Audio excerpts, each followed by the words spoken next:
ஹல்லேலூயா. கர்த்தருடைய பரிசுத்த நாமத்துக்கு மகிமை உண்டாவதாக.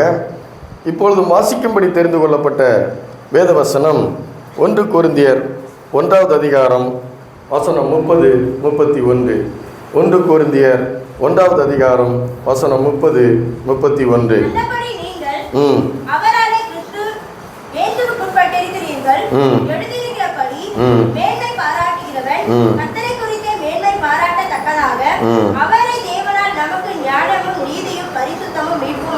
அல்லேலூயா. இயேசுவானவர் தேவனாலே நமக்கு ஞானமும் நீதியும் பரிசுத்தமும் மீட்புமானார் என்று பவுல் எழுதுகிறார். ஆகவே இயேசுவானவர் நமக்கு தேவனாலே ஞானமும் நீதியும் பரிசுத்தமும் மீட்புமானார். ஆகவே மேன்மை பாராட்டுகிறவன் கர்த்தரை குறித்து மேன்மை பாராட்ட வேண்டும் என்று அவர் சொல்லுகிறார். அல்லேலூயா. ஏன்னா இந்த பூமியிலே வாழ்வதற்கு, வெற்றிகரமாய் வாழ்வதற்கு, வாழ்றது நிறைய பேர் வாழ்ந்துட்டு இருக்காங்க இல்லையா? வாழ்றது நிறைய பேர் வாழ்ந்துட்டு இருக்காங்க. ஆனால் வெற்றிகரமாய் வாழ வேண்டும் என்று கர்த்தர் விரும்புகிறார். நாம் எப்படி வாழ வேண்டும்? வெற்றிகரமாய் வாழ வேண்டும் என்று விரும்புகிறார். அதனால தான் பவுல் எழுதுகிறார், முற்றும் ஜெயம் கொள்கிறவர். நாம் யாரு?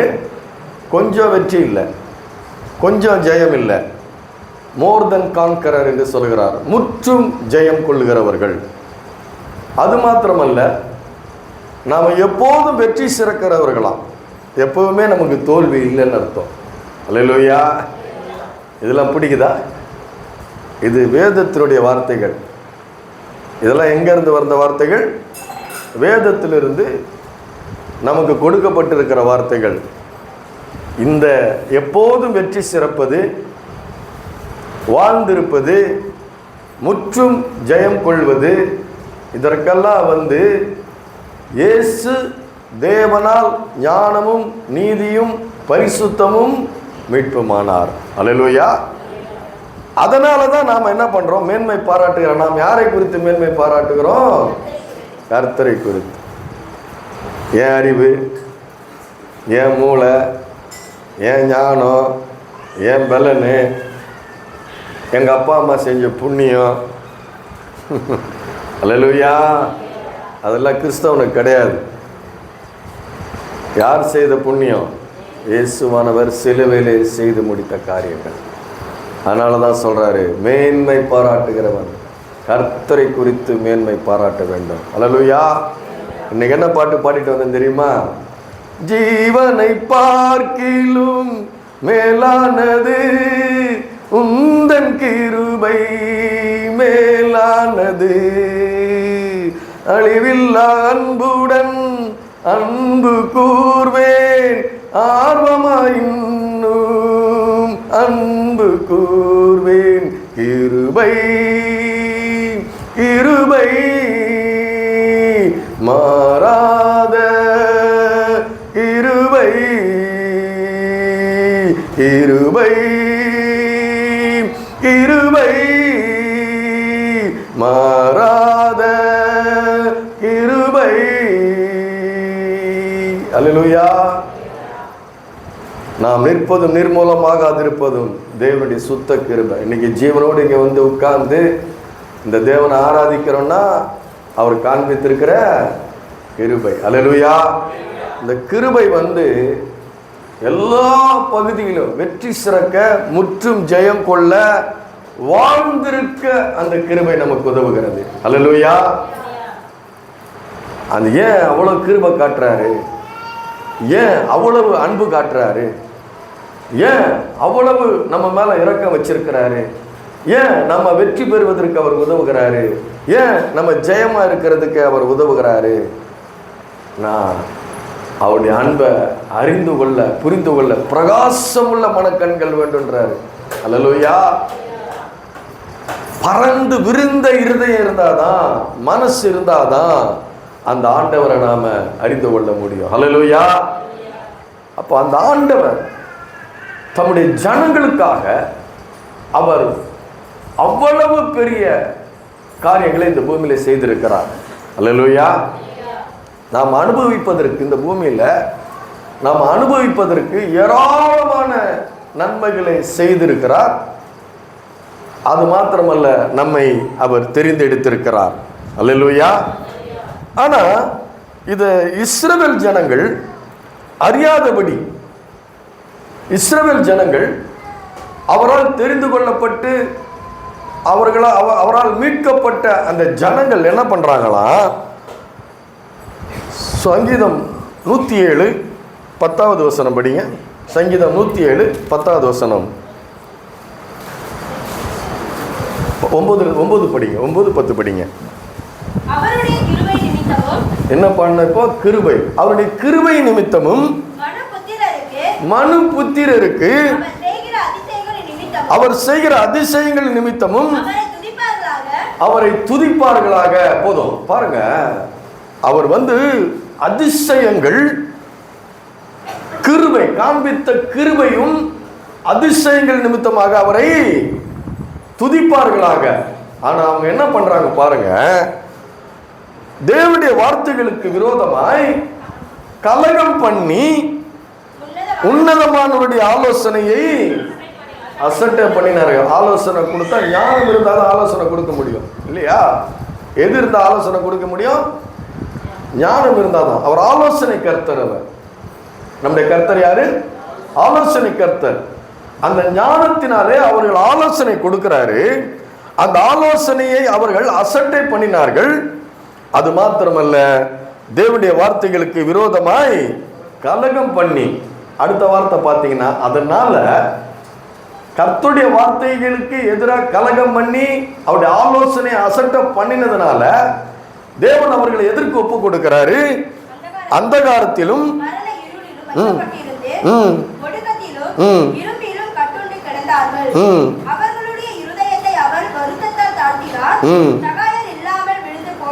போதும் பாருங்க, அந்தகாரத்திலும் மரண இருளிலும் வைக்கப்பட்டிருந்து ஒடுக்கத்திலும் இரும்பிலும் கட்டுண்டு கிடந்தார்கள். அதாவது சிறைப்பட்டு இருக்கிறாங்க.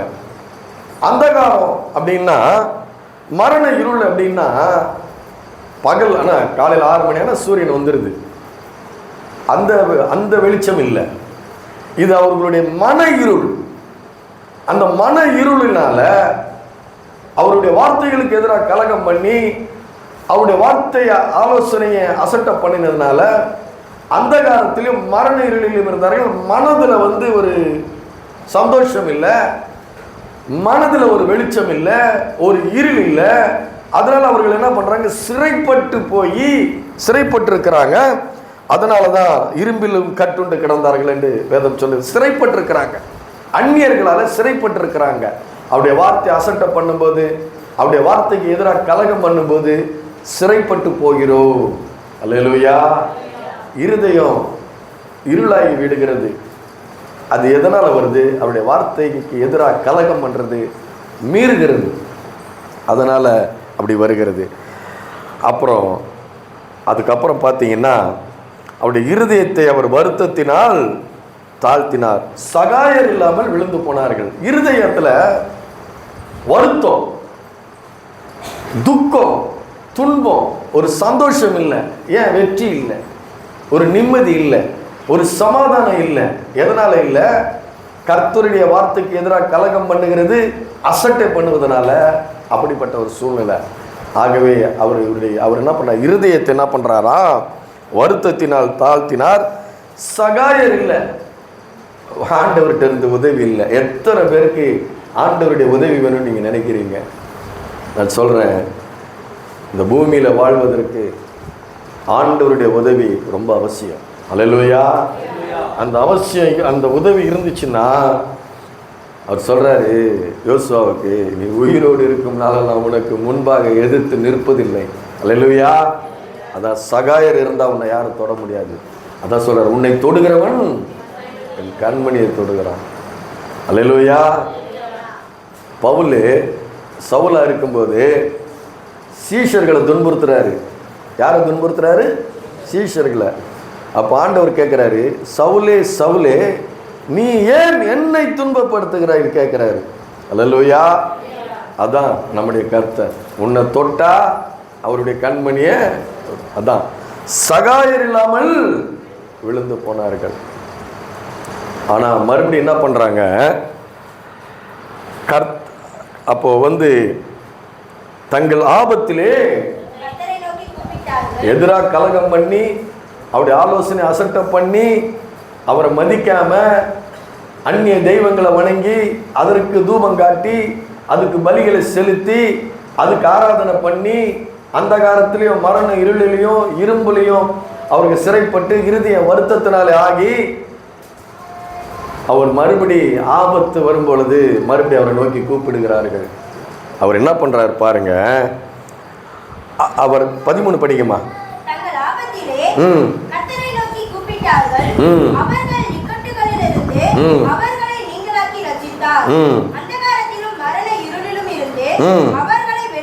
வெளிப்பட பண்ணி கட்டுகளை அறுத்து வெண்கல கதவுகளை உடைத்து இரும்பு தாழ்பால்களை முறித்தார். இதெல்லாம் கிருபை, இது அன்பு. அல்லேலூயா.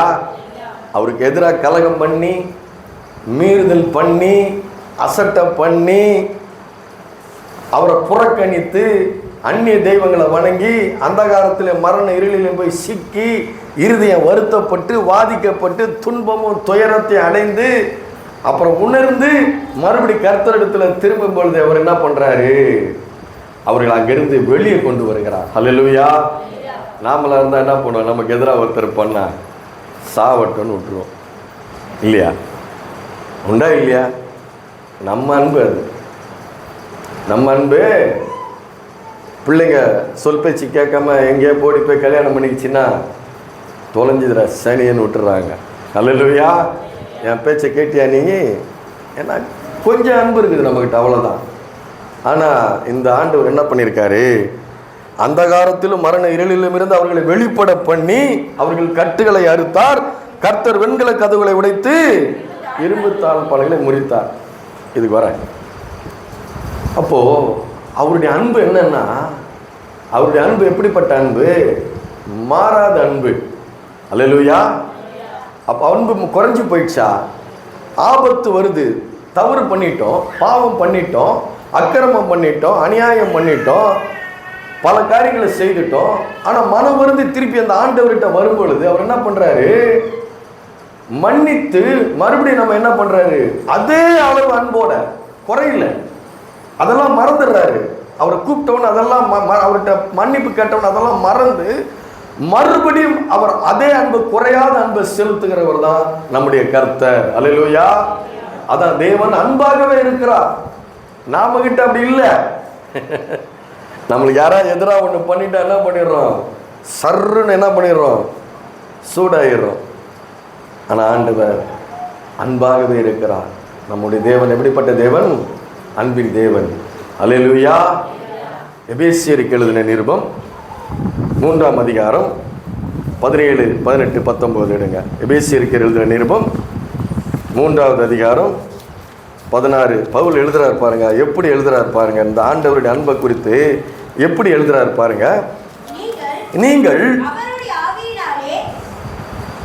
17, 18, 19 விசுவாசத்தினாலே கிறிஸ்து உங்கள் இருதயங்களிலே வாசமாயிருக்கவும் நீங்கள் அன்பிலே வேரூன்றி நிலை பெற்றவர்களாகி சகல பரிசுத்தவான்களோடு கூட கிறிஸ்துவனுடைய அன்பின் அகலமும் நீளமும் ஆழமும் போதும் பாருங்க. கிறிஸ்துவினுடைய அன்பினுடைய அகலமும் நீளமும் ஆழமும் உயரமும் இன்னதென்று அறிய வேண்டும். அல்லேலூயா. விசுவாசத்தினாலே கிறிஸ்து உங்கள் இருதயங்களிலே வாசமாய் இருக்க வேண்டும். அந்த அன்பிலே நீங்கள் வேரூன்றி நிலை பெற்றவர்களாய் இருக்க வேண்டும். அவருடைய அன்பின் அகலமும் ஆழமும் உயரமும் நீளமும் இன்னதென்று உணர்ந்து அறிந்து, அறிவு கெட்டாத அந்த அன்பு, மனித அறிவு கெட்டாத அன்பு. அல்லேலூயா. எந்த ஒரு மனுஷனுக்கும் எட்டாத ஒரு அந்த அறிவு கெட்டாத அன்புன்றாரு. அதான் அவருக்கு எதிராக கலகம் பண்ணி அசட்டை பண்ணி, வேதம் சொல்லுகிறது ரிபல், டிரான்ஸ்கிரஷன், மீறுதல், கலகம் பண்ணுதல், கிளர்ச்சி பண்ணுதல், இதெல்லாம் பண்ணி அவரை விட்டு பின்வாங்கி மறுபடி உள்ள வரும் பொழுது, மன்னிப்பு கேட்டு உள்ள வரும் பொழுது, அவருடைய அறிவு கட்டாத அந்த அன்பை நீங்க உணர்ந்து கொள்ள வேண்டும் என்று சொல்கிறார். அதற்கு பிரகாசம் உள்ள மனக்கண்கள் வேண்டுன்றார். enlarge the mind. அந்த ஆண்டவரை பத்தி, அந்த ஆண்டவருடைய அன்பை பத்தி, அந்த மறவாத அன்பை பத்தி நீங்க உணர்ந்து கொள்ள வேண்டும் என்று அவர் எழுதுகிறார். அல்லேலூயா. நம்முடைய தேவனுடைய அன்பு என்றைக்குமே மாறாது. அல்லேலூயா. நான் யாராவது சொல்றேன், யாராவது இங்க இருக்கிறவங்க ஏதோ ஒரு விதத்துல தேவனை விட்டு கொஞ்சம் தூரமா போயிருந்து என்னை மறுபடியும் ஆண்டவர் சேர்த்துக் கொள்வாரா, மறுபடியும் என்ன ஆண்டவர் ஆசீர்வதிப்பாரா, நான் வெற்றி பெற முடியுமா, மறுபடியும் அந்த ஆண்டவருடைய அன்பில் நான் வாழ முடியுமா அப்படின்னு நீங்க சந்தேகமே படக்கூடாது. அல்லேலூயா. நம் பாவங்களை அறிக்கையிட்டால் அவர் மன்னிக்க தயை பெருத்தவராக இருக்கிறார். அல்லேலூயா. ஆகவே அப்பேற்பட்ட தேவனை நாம் ஆராதித்துக் கொண்டிருக்கிறோம். ஏன் இவ்வளவு அன்பு, ஏன் இவ்வளவு ஒரு இரக்கம், ஏன் இவ்வளவு ஒரு தயவு, ஏன் மறுபடி இவ்வளவு வெற்றி நமக்கு அவர் கொடுக்க வேண்டும் விரும்புகிறார்? பார்த்தீங்கன்னா ஏசாயா தீர்க்கதரிசியினுடைய புஸ்தகம் 45வது அதிகாரம் 12வது வசனம் படிங்க. ஏன் இவ்வளவு அன்பு காட்டுகிறார், ஏன் இவ்வளவு இரக்கம் பாராட்டுகிறார், ஏன் இவ்வளவு வெற்றி நான் பெற வேண்டும் என்று விரும்புகிறார், ஏன் நான் முற்றும் ஜெயம் கொள்ள வேண்டும் என்று விரும்புகிறார், ஏன் நான் ஆசீர்வாதமா இருக்க வேண்டும் என்று அவர் விரும்புகிறார்? பாருங்க என்ன சொல்லியிருக்கு பாருங்க. நான் பூமியை உண்டு பண்ணி நானே அதில் மேல் இருக்கிற மனுஷனை சிருஷ்டித்தேன், என் கரங்கள் படிங்க போதும் சொல்றார் பாருங்க. நான் யாரு? நான் பூமியை உண்டு பண்ணி நானே அதில் மேல் இருக்கிற மனுஷனை சிருஷ்டித்தேன். அவர் தான் சிருஷ்டிகர். அல்லேலூயா. அவர் யாரு? நம்ம சிருஷ்டித்தவர். நம்ம பிள்ளைங்க தப்பு பண்ணா கொஞ்ச நேரம் கோபமா இருக்கும், ஒரு நாள் கோபமா இருக்கும், நாளை 2 மாசம் பேசாம இருந்துருங்க. கோபத்தில் கடின இருதய நான். அல்லேலூயா. ஆனா அந்த தேவன் சொல்றாரு, நான் அப்படி இல்லை, என்ன நான் உன்னை சிருஷ்டித்தேன். அல்லேலூயா. நாமெல்லாம் ஒரு கருவி, பிள்ளைங்களை பெத்தெடுக்கிறதுக்கு நாமெல்லாம் ஒரு கருவி, அவ்வளவுதான். அவர் தான் சிருஷ்டிகர். அல்லேலூயா. அதனால தான் அவர் சொல்றாரு, நான் இந்த பூமியை உண்டு பண்ணி நான் அதில் மேல் இருக்கிற மனுஷனை சிருஷ்டித்தேன், என் கரங்கள் வானங்களை விரித்தன, அவைகளின் சர்வசனியும் நான் கட்டளையிட்டேன். ஏன்னா ஒரு சிருஷ்டி கர்த்தாக்கு தான் தெரியும் அவருடைய சிருஷ்டிப்பு எப்படிப்பட்டது. சிருஷ்டிப்புல மகிமை நாம தான். அல்லேலூயா. நீங்க இந்த உலகத்துல இருக்கிற எல்லா, இப்ப பாருங்க, ஒரு தாய்கிட்ட போய் கேளுங்க, உனக்கு வீடு வேணுமா புள்ள வேணுமான்னு, புள்ளதான் வேணுங்க. அல்லேலூயா. எந்த ஒரு தாய்க்கு, ஒரு ஆம்பளைக்கு வீடு வாங்கின, கார் வாங்கின, பைக் வாங்கின, அது வாங்கின, இது வாங்கினன்னு சொல்லுவான். ஆனா ஒரு பொம்பளைக்கு தான், ஒரு பெண்ணுக்கு தான், பொம்பளைன்னு சொல்லக்கூடாது, ஒரு பெண்ணுக்கு தான் தன்னுடைய பிள்ளைகளை பற்றிய வேல்யூ தெரியும். அல்லேலூயா. அவ தான் சுமகரா வந்தா. அல்லேலூயா. ஏன்னா அவர் தான் சிருஷ்டித்தார். அதனாலதான் அவருக்கு அவ்வளவு அன்பு இருக்குது. ஏன் நம்மளை மன்னிக்கிறார், ஏன் நம்மளை ஆசீர்வதிக்கிறார், ஏன் நம்ம ஜெயமா இருக்கணும், நான் ஏன் முற்றும் ஜெயம் கொள்கிறவனா இருக்கணும், எப்போது வெற்றி சிறக்கிறவனா இருக்கணும், சந்தோஷமா சமாதானமா நிம்மதியா வெற்றி வாழ்ந்து சுயித்து இருக்கணும் ஏன் விரும்புகிறாரு? அவர் சிருஷ்டிகர்த்தா. அல்லேலூயா. அது மாத்திரமல்ல, அன்பு அவர்கிட்ட ஏராளமா இருக்கு, அவர்கிட்ட குறைவே இல்லை. ஏன்னா தேவன் அன்பாகவே இருக்கிறார். அல்லேலூயா. ஆனா இந்த உலகத்துல பாருங்க, இந்த உலகத்துல பாத்தீங்கன்னா, உலக அரசாங்கம், இது தேவனுடைய அரசாங்கத்தை பத்தி சொல்லிட்டு இருக்க. தேவனுடைய அரசாங்கம் எப்படிப்பட்ட ஒரு அன்புடைய அரசாங்கமா இருக்கிறது, அதை காமிச்சேன் உங்களுக்கு. அல்லேலூயா. தப்பு பண்றோம், கிளர்ச்சி பண்றோம், கலகம் பண்றோம், அசட்டை பண்றோம், புறக்கணிக்கிறோம். ஆனா திருப்பி வரும்போது என்ன பண்றாரு? சேர்த்து மறுபடியும் என்ன பண்றாரு? மறுபடியும் ஆசீர்வதிக்கிறார். பெண்களை கதவுகளை உடைத்து இரும்பு தார்ப்பார்களை முறித்தார் என்று வேதம் சொல்லுகிறது. அது ஆசீர்வாதத்துக்கு வழி. அது அல்லேலூயா. ஆனால் உலகத்தில் நீங்கள் போய் ஒரு கிளர்ச்சி பண்ணுங்க, ஒரு கலகம் பண்ணுங்க, ஒரு குற்றம் பண்ணுங்க, பிடிச்சி என்ன பண்ணுறான்? புழல் ஜெயிலில் போட்டுடுறான். எங்கே போட்டுறான்? தண்டனை கொடுத்துட்றான். கொடுத்ததுக்கப்புறம் அந்த கொடுத்த தண்டனையை கரெக்டாக செய்கிறாங்களா, அந்த தண்டனை அனுபவிக்கிறாங்க பார்க்கறதுக்கு என்ன பண்ணுறான்? ஆளுங்களை போட்டிருக்கிறான் இல்லையா? போட்டிருக்கிறான். நான் கரெக்டாக போய் அந்த சிக்னல் நிற்கும்போது இப்படி பார்த்தா பெரிய கோபுரம் கட்டி இருக்கிறான். அந்த கோபுரத்தில் துப்பாக்கியோடு நின்றுட்டு இருக்கிறான். ஏன்? தண்டனையிலிருந்து தப்பிச்சு போகக்கூடாதுன்னு. அந்த தண்டனை என்ன பண்ணணும்? அவன் முழுசா அனுபவிக்கணும். இந்த உலக அரசாங்கம் என்ன பண்ணுது? தண்டனை, தப்பு பண்ணதுக்கு தண்டனை என்ன பண்ணுது? முழுசா அனுபவிக்க வைக்கிறது. அல்லேலூயா. அந்த அரசாங்கமும் சிறிது கருணை காட்டுகிறது. என்ன கருணை காட்டுகிறது? ஜெயிலுக்குள்ள ஒழுங்கா ஜெயில் அதிகாரி சொல்றபடி கேட்டுக்கிட்டு இருந்தா நன்னடத்தை என்று சொல்லி கொஞ்சம் முன்னால் அனுப்புது. 10 வருஷம் ஜெயில்னா ஒரு 2 வருஷத்தை குறைச்சி 8 வருஷத்துல வெளியே அனுப்புது. ஆனால் ஆண்டவர் அப்படி இல்லை. உடனே மன்னிக்கிறார். உடனே மனம், அவர் அவருடைய மனம், அன்பு, இலகன மனம், இரக்கமோ, மன உருக்கமோ, நீடி சாந்தமோ, மிகுந்த கிருபை உள்ள அந்த மனம் என்ன பண்ணுது? அவனுக்கு உடனே அந்த தண்டனையிலிருந்து ரிலீஸ் பண்ணுது. அல்லேலூயா. விசுவாசிக்கிறாரு. இவன் மன்னிப்பு கேட்கிறான். இவன் இவ்வளவு இன்னும் எவ்வளவு நாள் இவன் நல்லா இருப்பான்னு பார்க்கறது இல்லை. அன்னைக்கே என்ன பண்றாரு? உள்ள சேர்க்கிறாரு. கெட்ட குமாரன் எப்படி சேர்க்கிறாரு? அப்படி சேர்த்துக்கிறார். அதுதான் நம்முடைய ஆண்டவராக இயேசு கிறிஸ்து. அல்லேலூயா. அவர் வந்துட்டியா, நீ எவ்வளவு நாள் ஒழுங்கா இருக்கிற பார்க்கறன்னு சொல்லி இல்லை, அடுத்த செகண்ட் அந்த தகப்பன் என்ன பண்றாரு? உள்ள சேர்த்துக்கிறார். அதுதான் நம்முடைய ஆண்டவருடைய அன்பு. அல்லேலூயா. உலக நீதியை சொல்லிட்டேன், ஆண்டவருடைய அன்பை சொல்லிட்டேன். ஏசாயா தீர்க்கதரிசன புஸ்தகம் 45வது அதிகாரம் 1, 2, 3, 4 வரைக்கும் படிங்க.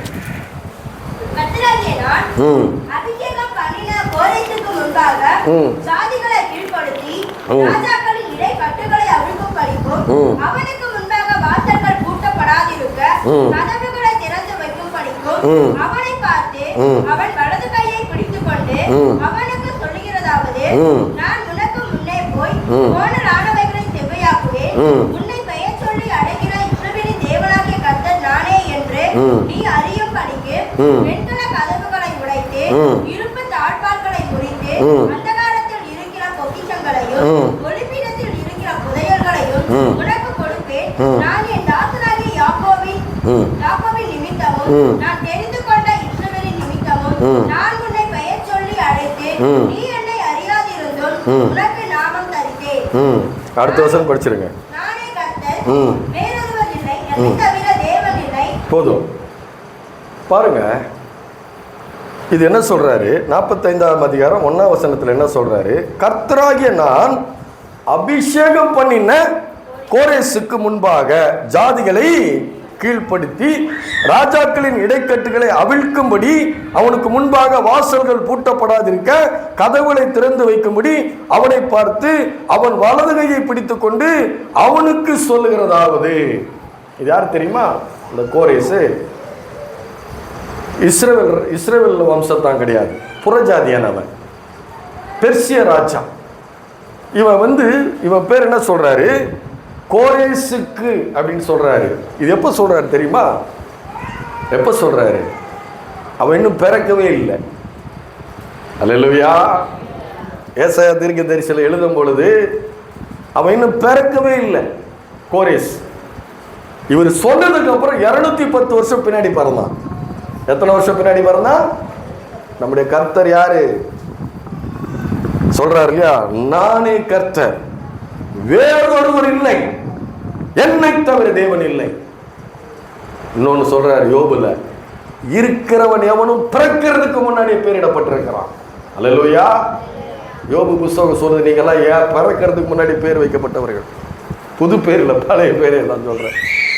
கிறிஸ்தவ நான் புதுசா பேர் மாத்துறாங்கல்ல, அந்த பேரை சொல்லலை. நான் இருக்கிறவன் எவனும் பிறக்கிறதுக்கு முன்னே பெயரிடப்பட்டிருக்கிறான். நான் பிறதுக்கு முன்னாடி எங்கள் அப்பா என் பேர் வச்சிட்டேன்.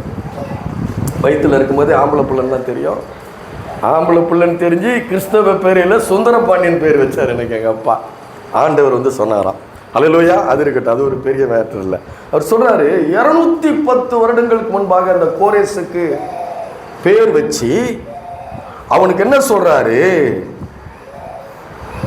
அவன் மற்ற ராஜாக்களை ஜெயிக்கும்படி அவனுக்கு இடை கட்டுறாரு. என்ன பண்றாரு, அவனை இடைக்கட்டினா அவனுக்கு பலனை கொடுத்து அவனை வந்து வலது கையை பிடித்து கொண்டு அவனுக்கு சொல்லுகிறதாவது, அவனை முதல்ல பிறக்கிறதுக்கு முன்னாடியே அவனுக்கு பேர் வச்சு அவன் வாழ்க்கையில ஜெயம் எடுப்பதற்கு, அவன் வெற்றி பெறுவதற்கு அவனுடைய பலத்தால இடைகட்டி அவனுடைய வலது கையை பிடித்து கொண்டு அவர் என்ன சொல்றாரா, நான் உனக்கு முன்னே சென்று கோணலானவளை செவையாக்குவேன், அது மாத்திரமல்ல உன்னுக்கு பெயர் சொல்லி அழைக்கிற இஸ்ரவேலின் தேவனாகிய கர்த்தர் என்று நான் அறியும்படிக்கு சொல்றாரு. வெண்கல கதவுகளை உடைத்து இரும்பு தாழ்பாளைகளை முறைத்து அந்தகாரத்தில் இருக்கிற பொக்கிஷங்களையும் ஒளிப்பிடத்தில் இருக்கிற புதைகளையும் உனக்கு கொடுப்பேன். என் தாசனாகிய யாக்கோபின் நிமித்தம் நான் தெரிந்து கொண்ட இஸ்ரவேல் நிமித்தமும் நான் உன்னை பெயர் சொல்லி அழைத்து நீ என்னை அறியாதிருந்த உனக்கு நான் என்னுடைய நாமத்தை வைத்தேன்றார். அல்லேலூயா. இதுல இருந்து என்ன தெரியுது, நம்முடைய தேவன் எப்படிப்பட்ட தேவன், அநாதி தேவன். இந்த தேவன் என்றென்றும் உள்ள சதா காலங்களில் நமது தேவன். அது மாத்திரமல்ல, அவர் முன்னறிவிக்கிற தேவனாய் அவர் இருக்கிறார். அல்லேலூயா. என்னவா இருக்கிறாரு, முன்னறிவிக்கிறவர்.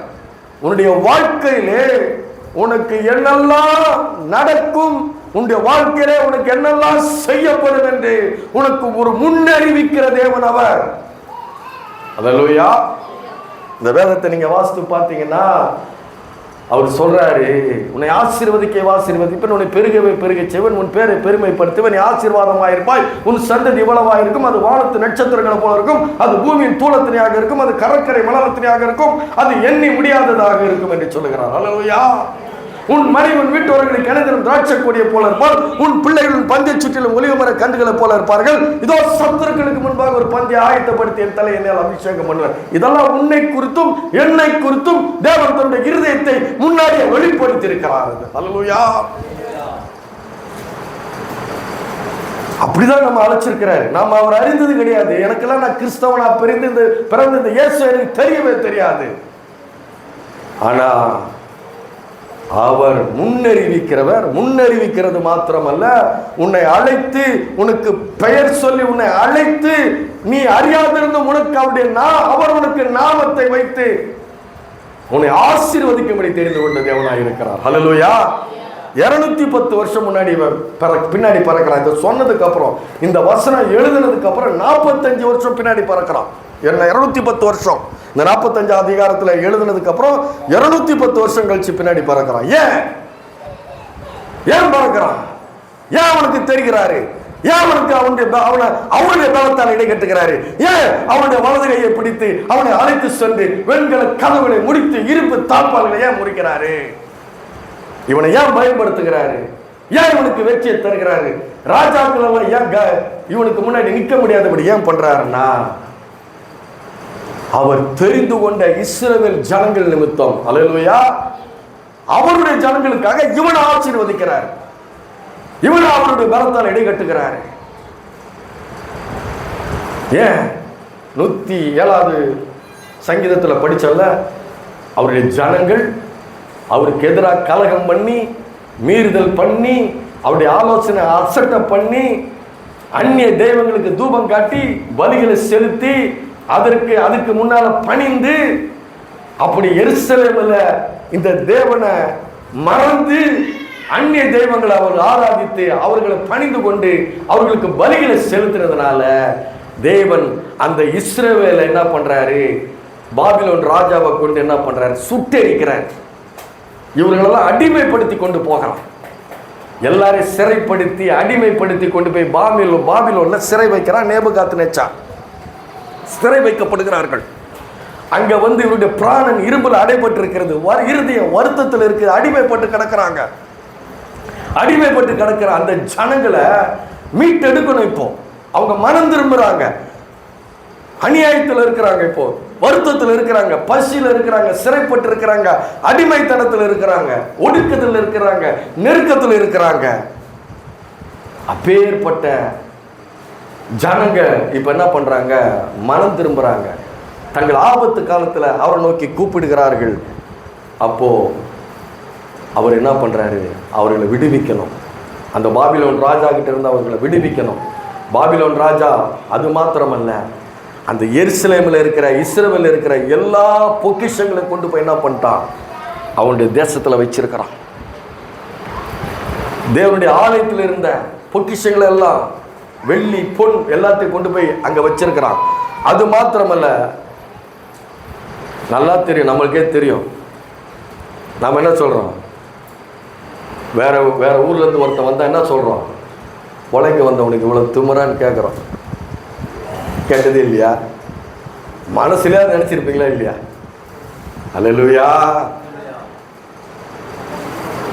அப்படிதானே இந்த இவங்க போய் அடிமைப்பட்டு கிடத்துறது, இவங்களை வந்து சீப்பட்டு கிடந்திருப்பாங்க. சீப்பா, ஏளனமா, பரியாசம், கேலி, கிண்டல் இதெல்லாம் அனுபவிக்கும் போது நம்ம தேசத்தில் இருந்தால் எப்படி நல்லா இருக்கும்னு நினச்சிருப்பாங்களா இல்லையா? அல்லேலூயா. அப்படிதான் வருத்தம், அடிமைப்பட்டு கிடக்கிறது, ஏளனமும் பரியாசத்துக்கு ஆளாகி கிடக்கிறது, அவமானம், நிந்த, இப்படிப்பட்ட ஒரு சூழ்நிலையில் அவங்க இருக்கிறது. அப்போ அவர் சொல்றாரு, அந்த ஜனங்களை மீட்டெடுக்க, அந்த ஜனங்களை அந்த அடக்குமுறையிலிருந்து, ஒடுக்குதலிருந்து, அவமானத்திலிருந்து, பரிகாசத்திலிருந்து மீட்டெடுக்க. ஏன்னா அன்பு, ஏன்னா அவர் சொல்றாரு, இது என் ஜனம். நீங்க யாரு? என் ஜனம். என் ஜனங்கள் வெட்கப்பட்டு போவதில்லை, மீட்டெடுக்கணும் அவருக்கு. ஆகவே என்ன பண்றாரு? இவனுக்கு பலத்தால அவர் இடை கட்டுகிறார். அது மாத்திரமல்ல, அவரை பத்தி வேதம் என்ன சொல்லுகிறது? ஏசாயா 45:19 எடுங்க. 45:19 அவர் சொல்றாரு. 18-19 படிங்க. 45-18-19 படிங்க. வானங்களை சிருஷ்டித்து பூமியையும் வெறுமையாய் இருந்த சிருஷ்டியாவர் அதை குடியிருப்புக்காக செய்து படைத்து அதை உருவேற்படுத்தின தேவனாகிய கர்த்தர் சொல்கிறதாவது, நானே கர்த்தர், வேறொருவர் இல்லை. நான் அந்தரங்கத்திலும் பூமியின் அந்தகாரமான இடத்திலும் பேசினதில்லை. விருதாவாக என்னை தேடுங்கள் என்று நான் யாக்கோபின் சந்ததிக்கு சொன்னதும் இல்லை. நான் நீதியை பேசி யதார்த்த மாணவர்களை அறிவிக்கிற கர்த்தர். போதும். அவர் என்ன இந்த பார்த்தீங்கன்னா, ஏசாயா தீர்க்கதரிசி புஸ்தகத்தில் நீங்கள் வாசித்து பார்த்தீங்கன்னா, அவர் நிறைய தடவை சொல்றாரு, வானங்களை சிருஷ்டித்து பூமியையும் வெறுமையாக இருக்க சிருஷ்டியாமல் அதை குடியிருப்புக்காக செய்து படைத்து அதை உருவேற்படுத்தின தேவனாகிய கர்த்தர் சொல்லுகிறதாவது, நானே கர்த்தர், வேறு ஒருவரும் இல்லை. அவர் என்ன சொல்றாரு? இந்த அண்ட சராசரங்களை உருவாக்கினது நான் தான். இந்த வானங்களை விரல்களால் விரித்தது நான் தான். ஒரு வார்த்தையால் இந்த உலகங்களை உண்டாக்கி இந்த உலகங்களை சிருஷ்டித்தது நான் தான். வானத்தின் நட்சத்திரங்களை சிருஷ்டித்தது நான் தான். சூரியனை சந்திரனை படைத்தது நான் தான். எல்லாத்தையும் உருவாக்கினது நான் தான். அது அவர் அடிக்கடியா நிறைய தடவை சொல்றாரு ஏசாயா தரிசன புஸ்தகத்தில். அது மாத்திரமல்ல, அவர் சொல்றாரு, என்ன சொல்றாரு? அவர் பேசும் தெய்வம். நம்முடைய தெய்வம் என்ன?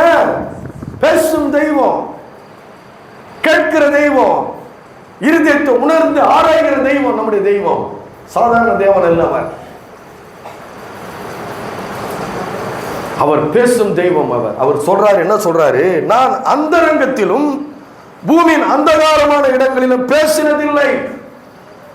விருதமாக என்னை தேடுங்கள் என்று நான் யாக்கோபின் சந்ததிக்கு சொன்னதில்லை.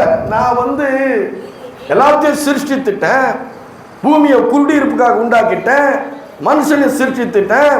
அதை சிருஷ்டித்துட்டு என்னை தேடுங்கள், அதாவது என்னை ஆராதிங்கள், என்னை துதிங்க, எனக்கு நன்றி பலி செலுத்துங்கள் என்று நான் சும்மா சொல்லலப்பா. ஏன்னா நீ துதிக்கும்படி, ஆராதிக்கும்படி, நீ நன்றி பலிகளை செலுத்தும்படி, ஸ்தோத்திர பலி செலுத்தும்படி, தேவனுக்கு இவைகளை செய்யும்படி நீ உண்டாக்கப்பட்டிருக்கிறாய். ஹல்லேலூயா. ஏன்? ஏன்? அது கர்த்தருக்கு கொடுக்கிற கணம், கர்த்தருக்கு நீ பயப்படுகிற பயம். அது ஹல்லேலூயா. என்ன சொல்ற? நீ அவரை துதிக்கும் போது, நீ ஆராதிக்கும் போது என்ன சொல்ற? அவர் என் சிருஷ்டிகர். ஹல்லேலூயா. அவர் துதிக்கு பாத்திரர் என்று சொல்லுகிறார். அப்படி துதிக்கிற என் ஜனங்கள், அதை நான் விருதாவா சொல்லல, அவங்கள ஆசீர்வதிக்கணும். ஹல்லேலூயா. ஏன்னா பாவம் என்ன பண்ணுது? பிரிச்சிடும். அந்நிய சக்தி, அழிவின் சக்தி என்ன பண்ணிடும்? பிரிச்சிடும். நீ என்ன சொல்ற? அப்படி துதிக்கும் பொழுது அவர் என்னை சிருஷ்டி கர்த்தா என்று சொல்லுகிறார், மகிமைப்படுத்துகிறார். அல்லேலூயா. தேவன் என்ன பண்ற? துதிக்கும் பொழுது என்ன பண்ற? தேடுங்கள். தேடும்போது என்ன பண்ற? நீ அவர் தேடும்போது மகிமைப்படுத்துகிறார். குழந்தை பால் கழுவுது, தாய் ஓடி வர்றா. தொட்டில கடந்து குழந்தை கத்துது, தேடுது, பாலுக்கு தேடுது. தாய் என்ன பண்றா? ஓடி வர்றா. அது போல நீ தேடும் பொழுது ஓடி வருகிற தேவன் அவர். அல்லேலூயா. ஆபத்து நேரத்தில் கூப்பிடு, நான் உனக்கு மறு உத்தரவு தருவேன் என்று சொல்லுகிற தேவன் அவர். அல்லேலூயா. அதனாலதான் சொல்றாரு, என்னை விருதாவா நீங்க தேடுங்கள் நான் சொன்னதில்லை. உன்னை ஆசீர்வதிக்கணும், உன்னை வெற்றி பெற வைக்கணும், உன்னை குற்றம் ஜெயம் கொள்ள வைக்கணும், உனக்கு சமாதானத்தையும் சந்தோஷத்தையும் நிறைவையும் ஏராளத்தையும் தாராளத்தையும் சம்பூரணத்தையும் பரிபூரணத்தையும் தான் தர வேண்டும் என்று அவர் விரும்புகிறார். வாசல் விட்டு வெளியே போனோட கர்த்தரை மறந்துடுது. அல்லேலூயா. அப்போ அவர் சொல்றாரு, அது மாத்திரமல்ல, நான் அந்தகாரத்திலும் அந்தரங்கத்திலும் பூமியின் அந்தகாரமான இடத்திலும் நான் பேசுறது இல்லப்பா, நான் பேசும் தெய்வ, பேசும்படி நீ பேசுகிற உன்னோடு கூட பேசுகிற தெய்வம் நான். அல்லேலூயா. நீ பேசுறது அவரு கேட்கணும், அவர் பேசுறது நீ கேட்கணும்.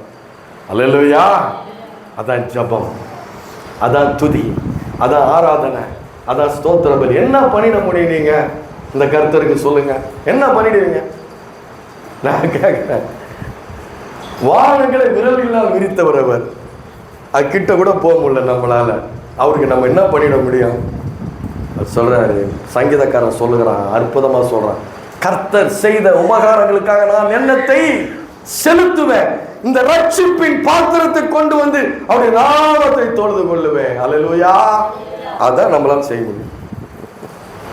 நீ கோடி ரூபாய் கொண்டாந்து இங்க வச்சா கூட அது அவருக்கு பெருசு இல்லை. உன் இருதயம் பரிசுத்தமா இருக்குதா, அவரை தேடுதா, அவரை நாடுதா, அவர் ஆராதிக்குதா, பரவாயில்ல, வந்திருக்கிற சொன்ன மாதிரி வந்து உட்கார்ந்துக்கிற சர்ச்சில் நீ. அல்லேலூயா. புதுசா கல்யாணம் பண்ண சொன்னேன். அல்லேலூயா. வர சொன்ன வந்து உட்கார்ந்துருக்குது சர்ச்சில். அல்லேலூயா. அதான் என்னை தேடுங்கள் என்று நான் விருதாவாய் நான் சொல்லுவதே இல்லை. ஏன்? உன்னுடைய வாழ்க்கை ஜெயமா இருக்க வேண்டும் என்று. அல்லேலூயா. அது பாருங்க, அவர் சொன்னதும் இல்லை, யதார்த்தமானவர்களை அறிவிக்கிற கர்த்தர். என்ன சொல்றாரு? யதார்த்தமானதை அறிவிக்கிற கர்த்தர்னு வந்துருச்சு. யதார்த்தமானவைகள்னா அவர் சொல்றாரு, நான் மனிதர்களிடம் பேசுகிற தேவன், மனிதர்கள்கிட்ட பேசுகிற அந்த வார்த்தைகள் யதார்த்தமானவைகள் வந்திருக்குது. யதார்த்தமானவைகள்னா உண்மை உள்ளவைகள். பேசுறது என்ன பேசுறாரு கர்த்தர்? என்ன பேசுறாரு? என்னை தேடுங்கள் என்று நான் விருதாவாய் சொன்னதில்லை. அந்த காலத்திலையும் அந்த ரங்கத்திலையும் அந்த காலமான இடத்துல நான் பேசுறதில்லை. உங்ககிட்ட தான் நான் பேசுறேன், மனிதர்கிட்ட தான் பேசுறேன், உங்களுக்கு தான் பேசி சொல்லியிருக்கிறேன். வேதம் சொல்கிறேன், கர்த்தராகிய தேவன் பேசி சொல்லிய வார்த்தைகள். யாத்திராகமத்தில் இல்ல, கர்த்தராகிய தேவன் பேசி சொல்லிய வார்த்தைகள். அவன் விருதமா பேசல, யதார்த்தமானவர்களை அறிவிக்கிற தேவன், ரியாலிட்டி, உண்மைகளை பேசுறவர். அது மாத்திரமல்ல, அவர் எப்படி பேசுறாரா? ஓப்பன் அண்ட் கூல், வெளியரங்கமாக, நிதானமாக, மிகச் சரியான உண்மைகளை பேசுகிற தேவன் நான். அல்லேலூயா. அப்படிப்பட்ட விஷயங்களை நான் பேசுகிற ஒரு தேவனாய் இருக்கிறேன். ஆகவே என்ன பண்ணணும்? இது வார்த்தைகள், வெறும் வார்த்தைகள் அல்ல. இந்த வார்த்தைகள் வெறும் வார்த்தைகள் அல்ல. வேதம் என்ன சொல்லுகிறது? வானமும் பூமியும் ஒளிந்து போகும், என்னுடைய வார்த்தைகளோ ஒளிந்து போவதில்லை. ஒரு எழுத்தாகிலும் ஒரு எழுத்தினுடைய ஒரு உறுப்பாகிலும் ஒளிந்து போவதில்லை. அல்லேலூயா. அவர் சொல்றாரு, நான் சொல்லியும் செய்யாதிருப்பேனோ, வசனித்தும்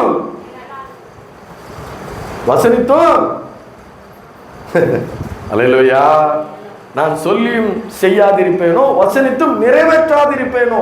அல்லேலூயா. இன்னொரு இடத்துல சொல்றாரு, சங்கீதம் 89 சொல்றாரு, என் உதடுகள் விளம்பினதை மீறாமல் இருப்பேன். உடன்படிக்கை மீறாமலும் உதடுகள் விளம்பினதை மாற்ற மாட்டேன். வாக்கு மாறாது, நாக்கு மாறாதுங்கிறார் ஆண்டவர். நம்ம ஆண்டவர் என்ன சொல்றாரு? என் வாக்கு மாறாது, என் நாக்கு மாறாது. நம்ம பேசுறோம்ல மனுஷங்களை பார்த்து, நாக்குல நரம்பெல்லாம் பேசுறான், வாய்க்கிலேயே பேசுறான், அப்படின்றான் இப்படின்றான், ஆனா ஒன்றும் செய்ய மாட்டான், ஒரு பைசா ஈய மாட்டான். ஆனா இவர் வாக்கு மாறாதவர்.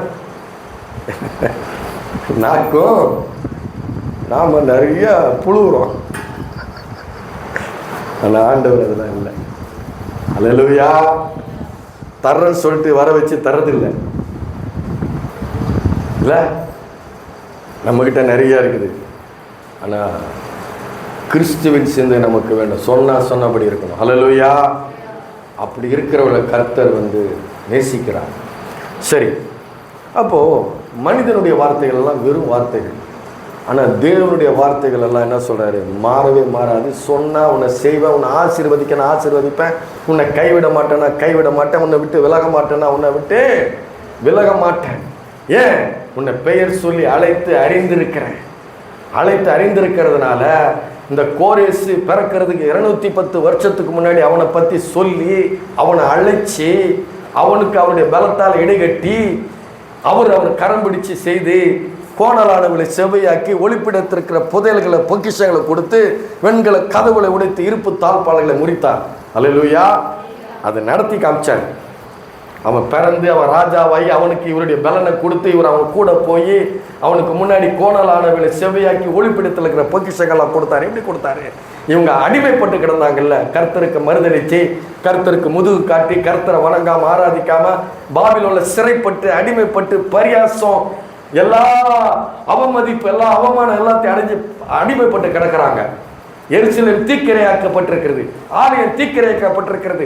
ஒண்ணுமே இல்லை, எல்லாம் ஒண்ணுமே இல்லாத ரொம்ப கஷ்டப்படுற ஜனங்க கொஞ்சம் பேர் தான் அந்த ஊர்ல இருக்கிறாங்க, இஸ்ரவேல் ஜனத்துல இருக்கிறாங்க. ஆனா அவருடைய பொண்ணு வெள்ளி அந்த ஜனங்கள் எல்லாம் இங்க அடிமைப்பட்டு கிடக்கிறாங்க, பாபிலோன் அடிமைப்பட்டு கிடக்கிறாங்க.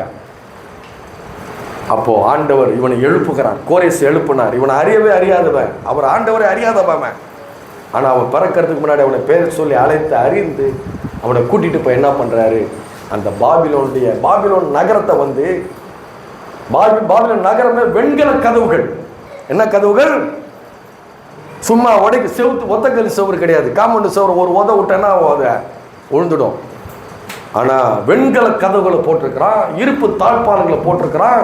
அந்த நகரத்துக்குள்ள யாருமே போக முடியாத அளவுக்கு அந்த நகரம் பலமான நகரமா இருக்குது. ஆனா என் சமூகம் உனக்கு முன்பாக செல்லும் என்று சொன்ன அந்த கோரேசு கூட கர்த்தர் போகிறார். கர்த்தர் போய் அந்த நகரத்துக்குள்ள போறதுக்கு அந்த வெண்கல கதவுகள் எல்லாம் உடைக்கிறதுக்கு வழி பண்றாரு, இரும்பு தாழ்பாளர்கள் எல்லாம் முறிக்கிறதுக்கு வழி பண்றாரு. அவன் அது உள்ள போறானா, அந்த பெரிய கோட்டை சவருக்குள்ள போய் அந்த மதிலுக்குள்ள உள்ள போய் என்ன பண்றான்? அந்த ராஜாவை சிறைப்பிடிக்கிறான். சிறைப்பிடிக்கிறது மாத்திரமல்ல, இஸ்ரவேல் ஜனங்களை விடுவிக்கிறான். விடுவிக்கிறதுக்கு மாத்திரமல்ல, அந்த காலத்தில் அந்த ராஜா புதையெல்லாம் மறைச்சு வச்சிருக்காங்கல்ல, வெண்கல கதவுகளை உடைத்து இருப்பு தாழ்பாளர்களை முறித்து ஒளிப்பிடத்தில் இருக்கிற பொக்கிஷங்களை புதையல்களை அந்தகாரத்தில் இருக்கிற பொக்கிஷங்களையும் ஒளிப்பிடத்தில் இருக்கிற புதைகளையும் நான் உனக்கு கொடுப்பேன். கொடுக்கிறார் அவனுக்கு. யாருமே ராஜா எங்க பொக்கிஷம் வச்சிருக்கிறான் எங்க புதையல் வச்சிருக்கான்னு யாருக்குமே தெரியாது. கர்த்தர் இவனை அழைச்சி அறிந்து இவனுக்கு முன்னாடி போய் அவனை ஜெயம் எடுத்து அந்த பாபிலோன் ராஜாவை ஜெயித்து அந்த புதையல்கள் எங்கெல்லாம் மறைத்து வைக்கப்பட்டிருக்கிறதோ, அந்த பொக்கிஷங்கள் எல்லாம் எங்க மறைத்து வைக்கப்பட்டிருக்கிறதோ அவர் இவனுக்கு ஞானமாயிருக்கிறார். ஹல்லேலூயா. ஞானமாயிருக்கிறார். அவனுக்கு தெரியுது இங்க வச்சிருப்பான், இங்க வச்சிருப்பான், இங்க வச்சிருப்பான். எடுக்கிறான், எல்லாத்தையும் எடுக்கிறான். ஏன்னா எருசலேம் நகரம் எரிக்கப்பட்டது, தேவனுடைய ஆலயம் சுட்டெரிக்கப்பட்டது, நகரம் பாழாக்கப்பட்டது. அந்த நகரத்தையும் அந்த ஆலயத்தையும் கட்டமைக்கிறதுக்கு பணம் வேணும், பொன் வேணும், வெள்ளி வேணும். அதெல்லாம் பாபிலோன்ல இருக்குது. பாபிலோன்ல இருக்கிறதுனா எருசலேம்ல ஜெயிச்சது மாத்திரம் இல்ல, பல தேசங்களை அழிச்சு ஒண்ணும் இல்லாமக்கி அந்த பொருட்கள் எல்லாம் பாபிலோன்ல இருக்குது, அந்த கோட்டைக்குள்ள இருக்குது. அந்த வெண்கல கதவுகளை முடித்து, இருப்பு தாழ்பால்களை முறித்து, அவைகள் எல்லாம் கோரேசுக்கு வெளிப்படுத்தி, அவரே தேவனால் நமக்கு ஞானமும் நீதியும் பரிசுத்தமும் மீட்புமாயிருக்கிறார். அல்லேலூயா. உனக்கு முன்னே சென்று கோணலானவர்களை செவையாக்குகிற தேவன். அவரை நீ துதித்தினா, அவரை நீ ஆராதித்தினா, அவரை நீ நன்றி பலிகளை ஸ்தோத்திர பலிகளை செலுத்தினா, உனக்கு முன்னே சென்று கோணலானவர்களை செவையாக்கி ஒளிப்பிடத்தில் இருக்கிற பொக்கிஷங்களை எல்லாம் அவர் கொடுக்க முடியும். அல்லேலூயா. அதுக்கு இயேசு ராஜா உன்னோடு கூட வர வேண்டும். அல்லேலூயா. அவர் வர வேண்டும். நம்ம அப்படியே வாழ்ந்து சும்மா சாதாரணமாக இருக்கிறதுக்கு நம்மளை உருவாக்கலை, சாதாரணமாக இருக்கிறதுக்கு நம்மளை தெரிந்து கொள்ளலை. நாம வெற்றி உள்ளவர்களாக, ஜெயம் உள்ளவர்களாக, சமாதானமும் சந்தோஷமும் நிறைவும் பரிபூர்ணமும் ஏராளமும் உள்ளவர்களாக வாழ வேண்டும் என்று அவர் விரும்புகிறார். அதனாலதான் அவர் கோரேசுக்கு என்ன பண்றாரு? தன்னுடைய ஜனங்களை கட்டமைக்கும்படி, அல்லேலூயா, அந்த தேசத்தை கட்டமைக்கும்படி, அவருடைய தேசத்தை கட்டமைக்க தன் ஜனங்கள் ஆசீர்வாதமா இருக்கும்படி எகிப்திலிருந்து ஜனங்களை வெளியே கொண்டு வரும்போது என்ன சொன்னார்? பொன்னோடும் வெள்ளியோடு போர்பட பண்ணினார். அல்லேலூயா. நிறைய பேர் நினைக்கிறாங்க, ஆவி என்ன நினைக்கிறாங்க, நான் பரிசுத்தமா வாழ்ந்தா போதும், எனக்கு பணமும் தேவையில்லை, பொருளும் தேவையில்லைன்னு நினைக்கிறாங்க. இல்லை, ஆண்டவர் ரெண்டையும் ஒன்னா தான் கொடுக்குறாங்க. அல்லேலூயா. இதை தனியா பிரிக்கிறது இல்லை, சபை பிரிக்குது. சபை தானே அது. பொண்ணு வேண்டாம், பொருள் வேண்டாம், உனக்கு ஐஸ்வர்யம் வேண்டாம், உனக்கு ஆண்டவர் போதுன்றார். ஆண்டவர் கூட இருந்தால் ஐஸ்வர்யமும் கூட இருக்கும். அல்லேலூயா. சமாதானம் இருக்கும், அங்க வெற்றியும் இருக்கும், அங்க வாழ்வும் இருக்கும், எல்லாமே இருக்கும். அல்லேலூயா. இதில் ஆண்டவர் இருந்தால் இது இருக்கும். அவரே தேவனால் நமக்கு ஞானம் இருந்தால் என்ன பண்ண முடியும்? எல்லாத்தையும் சம்பாதிச்சிடலாம். அல்லேலூயா. கர்த்தருக்கு பயப்படுதே ஞானத்தினுடைய ஆரம்பம். அதான் அவர் செம்மையானவைகளை அவர் பேசுகிறார். அல்லேலூயா. அதான் அவர் அப்பேற்பட்ட ஒரு மகிமையின் தேவனாய் இருக்கிறார். ஏன் அவரு அப்படிப்பட்டவராக இருக்கிறாரு? சொல்றாரு, அந்த பாவம் மனுஷனை சீரழிக்குது, பாவம் மனுஷனை சிதைத்து போடுகிறது, பாவம் மனுஷன் என்ன பண்ணுது? உருக்குலைக்க வைக்கிறது இல்லையா? எல்லாத்தையும் எடுத்து போடுகிறது. பாவ பழக்க வழக்கம் என்ன பண்ணுது? சம்பாதிக்கிறதெல்லாம் போய் ஒயின் ஷாப்ல கொடுத்துட்டா என்ன ஆகும்? அந்த குடும்பம் என்ன ஆகும்? உருக்குலைக்கப்படுகிறது. குடும்பம் பஞ்சம், பசி, பட்டினி, பத்தாக்குறை இருக்குது. பாவ பழக்க வழக்கங்கள் அதெல்லாம் எல்லாம் ஒன்றும் இல்லாமல் பண்ணுது. ஆனால் என்ன பண்ணுறாரு? மறுபடியும் திரும்பி வந்தா என்ன பண்ணுறாரு? அல்லேலூயா. எல்லாத்தையும் அவர் தருகிறவராய் அவர் இருக்கிறார். அப்போது இதெல்லாம் ஏன் செய்கிறாரு? அவர் அன்பின் நிமித்தமாக செய்கிறார். அல்லேலூயா. நம்முடைய தேவன் எப்படிப்பட்ட தேவனாக இருக்கிறார்? அன்பின் தேவனாக இருக்கிறார். அப்போது அந்த காலத்தில் கோரேசை எழுப்பினார், தன்னுடைய ஜனங்களை மீட்டு மறுபடியும் ஒரு நல்ல நிலைமைக்கு கொண்டு வரும்படி. இந்த காலத்தில் இயேசுவை நமக்கு அனுப்பியிருக்கிறார். அல்லேலூயா. அதனால தான் பவுல் சொல்றாரு, அவரே என்ன? ஒருவர் தான், அந்த ஒரு நபர் தான், இயேசு தான். இயேசுவே நமக்கு தேவனார் ஞானமும் நீதியும் பரிசுத்தமும் மீட்புமானார். ஆகவே இப்போ அவர் நம்ம கூட இருக்கிறார். இப்போ உலகத்தில் இருக்கிற யாரும் கிடையாது. உலக ராஜாவை எழுப்பல, தேவன் ராஜாதி ராஜா கர்த்தாதி கர்த்தர் இயேசு எழுப்பி என்ன பண்ணிட்டாரு? நமக்கு அனுப்பிட்டாரு. ஆகவே அவர் இருந்தா, அவரை நீங்கள் வணங்குனீங்கன்னா, அவரை நீங்கள் இருதயத்தில் வச்சுருந்தீங்கன்னா, வேறு எதையும் இருதயத்தில் வைக்காமல் அவரை பெருசாக வச்சுருந்தீங்கன்னா உங்களுடைய ஆசீர்வாதம் குறைவில்லை. அல்லேலூயா. எந்த சிறையிருப்பில் இருந்தாலும் அதுலேருந்து மீட்கப்படலாம். நோய் ஒரு சிறையிருப்பு, குடும்பத்தில் சமாதானம் இல்லாதது ஒரு சிறையிருப்பு, குடும்பத்தில் சந்தோஷம் இல்லாதது ஒரு சிறையிருப்பு, குடும்பத்தில் தரித்திரம் ஒரு சிறையிருப்பு, குடும்பத்தில் இருக்கிற நோய் ஒரு சிறையிருப்பு. இந்த சிறையிருப்பு, இந்த பத்தாக்குறை, இந்த ஒரு சமாதானம் இல்லாத நிலைமை எல்லாவற்றையும் அவர் மாற்ற வல்லவராக இருக்கிறார். அல்லேலூயா. அதனால தான் மேன்மை பாராட்டுகிற நாம் என்ன பண்ண போறோம்? இப்போ கர்த்தரை குறித்து மேன்மை பாராட்ட வேண்டும். இந்த கோரேசை எழுப்புனது யாரு? தேவன் எழுப்பினாரு. அவர் பலன் இல்லைன்னா, அவர் ஞானம் இல்லைன்னா அவன் அதெல்லாம் எடுக்க முடியாது. அல்லேலூயா. அதனால நமக்கு இயேசு மாத்திரமே போதும். ஹல்லேலூயா. அப்படி ஏன்னா நம்ம மலையின் மேல் இருக்கிற பட்டணமாய் வைக்க விரும்புகிறார். ஹல்லேலூயா. மீதி செய்தி என்ன இன்னும் 3/4 மணி நேரம் ஆகும். அதனால் அடுத்த தடவை அதை நான் பண்ணி கொடுக்குறேன். ஹல்லேலூயா. கர்த்தருக்கு மகிமை உண்டாவதாக.